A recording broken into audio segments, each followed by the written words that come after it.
up, music world? Miss Juice here, of course, back for another great installment of I Do Music. This month, we are teaching you how to structure your business to work for you. So with that, we have brought some of the city's top entertainment lawyers to teach you some of the legal issues that you may not know about, but are definitely essential to your business as an independent artist. Once again, this is the only networking event where you can learn, network, promote, and perform. Everybody's here. I don't know where you are, but we're all at Apache Cafe for I Do Music. What's up, everybody? Miss Juice back here in the I Do Music audience with one of tonight's freestylers, R.O.B, Reflection of Brilliance. What made you think that this would be the great place for you to share all of that with these people? Well, first of all, I'm from Kansas City, Missouri, and the type of venues like this don't come by so often. So right now, I feel like I'm in a good place to take my career to another level. As far as I do music, I chose it because a lot of word of mouth. A lot of word of mouth was like, you should do this. And y'all got a major network. If y'all don't know about I Do Music, y'all need to go to the website. I think it's IDOMUSIConline.com. So how did, all the way in California, how the hell did you hear about I Do Music? I got some friends, some connections out here, told me just to come out for the week, chill out, meet people, studios, and fall through. It was a showcase I needed to be at, so I came through. Who sounds like you? Nobody. That's not a good question to ask an artist like me. No, nobody. Well, you said it the best, though. I'm me. I'm an original. So what does me sound like? Me sounds like a little bit of East Coast, a little up top, a little down bottom whenever the beat drop.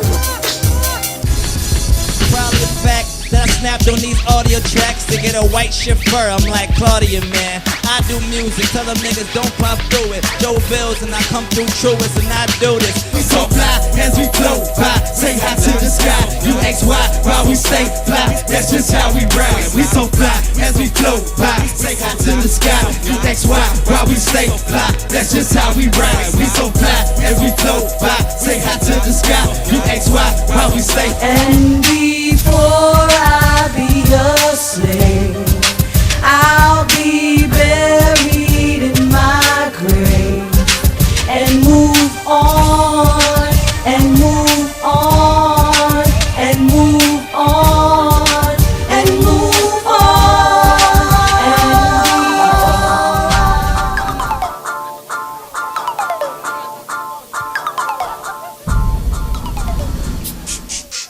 You know, one of the toughest things to do in the business is to establish yourself and start to get placements, you know, because it's so political. You know, we don't even get the best music anymore. Right. We get the music from the people who knew somebody, who's getting the kickback from, you know, somebody. That's what we're getting now.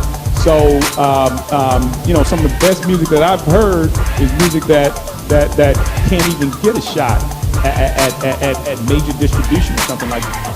One of the issues is producers, or when you're creating with someone, when you're collaborating, you come up with a composition, it's a composition, bottom line. And if you shop it, it's placed, then someone says, well, I like the beat, but I don't like the lyrics. Let's remove the lyrics, and I'll add my own lyrics to it. That's considered a derivative of the original. Can that be done? You can't separate the lyrics from the music once it's a composition. That's the bottom line. But it happens a lot in the hip-hop community.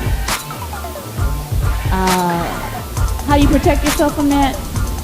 I'd say, from the producer's standpoint, I think it needs to be clear when they're writing with a songwriter, a lyricist, that you're basically auditioning for this track. This is not considered an actual composition, and you can move forward like that.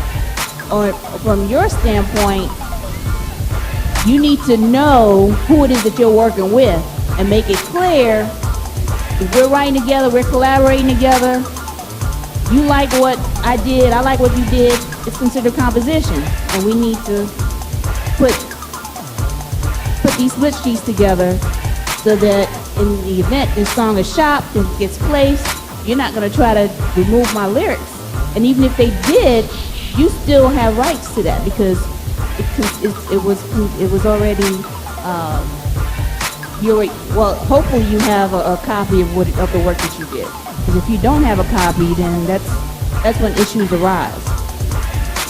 You go into a bank, you ask them for a loan, you have to put up some kind of collateral. It's just like that in the music business. No one wants to spend time for their job, their real job, working on something that's not going to bring any kind of return or any promise of any kind of return.